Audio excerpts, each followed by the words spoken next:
Celeste, clásico de clásicos. Sí, mira, el lunes es 1 de mayo, creo que casi todo el mundo sabe que es el Día Internacional de los Trabajadores, pero quizás no todo el mundo sabe bien por qué te suena los mártires de Chicago, te suena Chicago. La realidad es que Chicago era una ciudad industrial súper importante a finales del siglo XIX, pero tenía de las peores condiciones de trabajo y las jornadas más largas en Estados Unidos, y eso empezó a alimentar un movimiento de luchas, de huelgas, de protestas, que se empezó a unificar alrededor de la jornada de 8 horas. Primero, voy un poquito para atrás. ¿Por qué 8 horas? ¿Por qué esa cantidad de horas? Desde la Revolución Industrial, el tiempo de trabajo siempre estuvo en discusión. De hecho, cuando comienza esta gran transformación del trabajo, los empresarios ni siquiera respetaban una vieja ley inglesa del año 1496 que estipulaba una jornada vieja. Sí, estipulaba una jornada laboral de 15 horas. Los empresarios no la respetaban tampoco. Siempre querían un poco más. En el siglo XVIII se consolida la idea de esto de que la jornada laboral tenía que tener 8 horas. Y la idea de 8 horas de trabajo, 8 horas de descanso, 8 horas de ocio, que de hecho fue un lema que utilizó el movimiento en Chicago, fue de un socialista utópico que se llamaba Robert Owen, que creía que la calidad del trabajo que hacía un obrero era directamente proporcional con la calidad de su vida, ¿no? De sus condiciones de vida.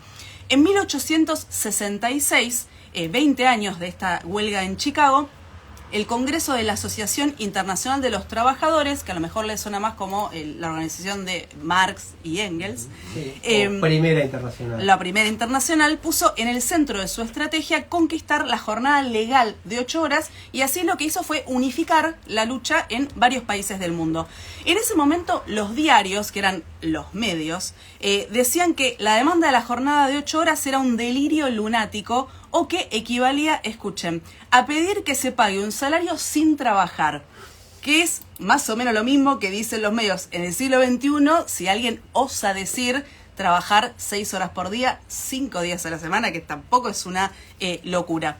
En 1879, la Liga de las 8 horas, que es como una especie de organización de organizaciones que se arma en Chicago, hace su primer acto, que reúne a 50.000 personas, y pasan varios años de reuniones sindicales chiquitas, medianas, grandes, hasta la huelga de 1886, y ese año se eligió el 1 de mayo, que se eligió un día porque sí, para el lanzamiento oficial de este movimiento. La estrategia fue ir a la empresa a pedir la reducción de la jornada laboral, digamos, por las buenas, y si el empresario se resistía, se iba a la huelga, ¿no? Se paraba.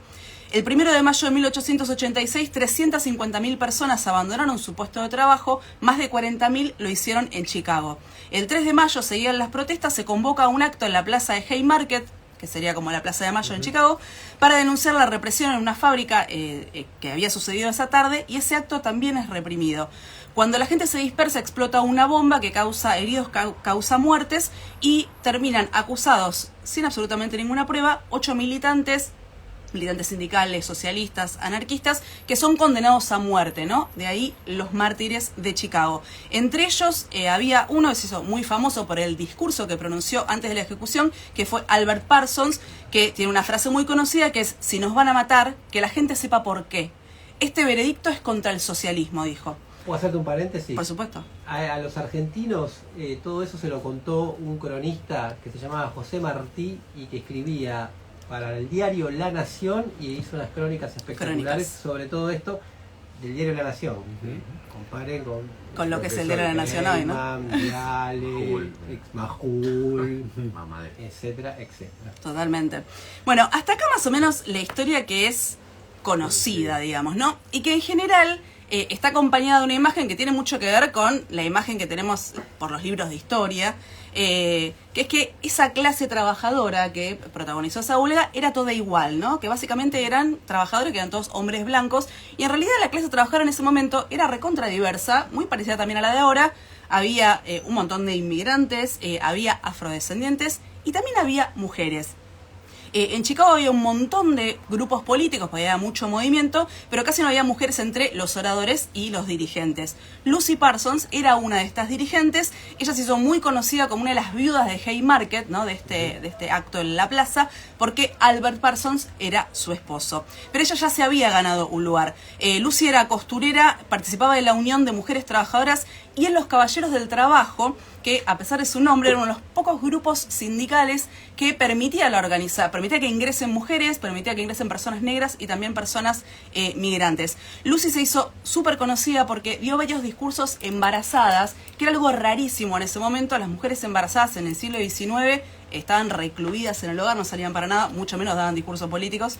Decía cosas como estas: nosotras somos las esclavas de los esclavos, somos explotadas más despiadadamente y cuando reducen los salarios, los capitalistas usan a las mujeres para hacerlo. Por eso, si hay algo que deben hacer ustedes, los hombres, es organizar a las mujeres.